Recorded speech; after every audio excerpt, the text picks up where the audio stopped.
Chapter 25. Now when Festus had come to the province, after 3 days he went up from Caesarea to Jerusalem. Then the high priest and the chief men of the Jews informed him against Paul, and they petitioned him, asking a favor against him, that he would summon him to Jerusalem, while they lay in ambush along the road to kill him. But Festus answered that Paul should be kept at Caesarea, and that he himself was going there shortly. Therefore he said, "Let those who have authority among you go down with me and accuse this man, to see if there is any fault in him." And when he had remained among them more than 10 days, he went down to Caesarea. And the next day, sitting on the judgment seat, he commanded Paul to be brought. When he had come, the Jews who had come down from Jerusalem stood about and laid many serious complaints against Paul, which they could not prove.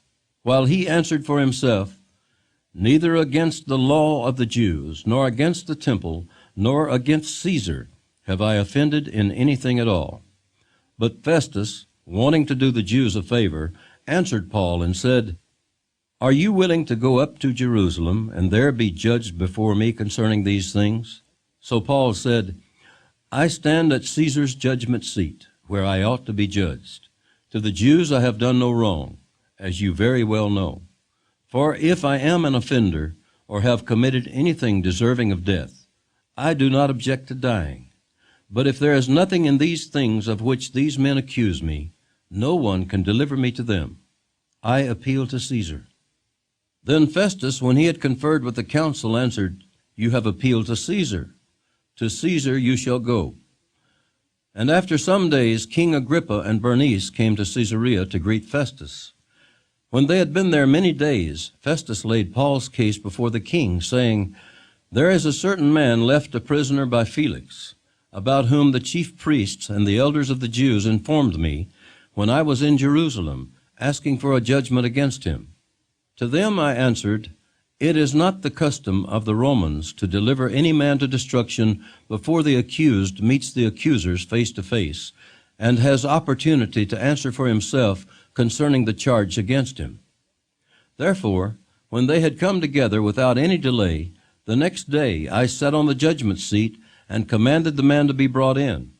When the accusers stood up, they brought no accusation against him of such things as I supposed, but had some questions against him about their own religion and about a certain Jesus who had died, whom Paul affirmed to be alive. And because I was uncertain of such questions, I asked whether he was willing to go to Jerusalem and there be judged concerning these matters. But when Paul appealed to be reserved for the decision of Augustus, I commanded him to be kept till I could send him to Caesar." Then Agrippa said to Festus, "I also would like to hear the man myself. Tomorrow," he said, "you shall hear him." So the next day, when Agrippa and Bernice had come with great pomp, and had entered the auditorium with the commanders and the prominent men of the city, at Festus' command, Paul was brought in. And Festus said, "King Agrippa, and all the men who are here present with us, you see this man about whom the whole assembly of the Jews petitioned me, both at Jerusalem and here, crying out that he was not fit to live any longer. But when I found that he had committed nothing deserving of death, and that he himself had appealed to Augustus, I decided to send him. I have nothing certain to write to my Lord concerning him. Therefore, I have brought him out before you, and especially before you, King Agrippa, so that after the examination has taken place, I may have something to write.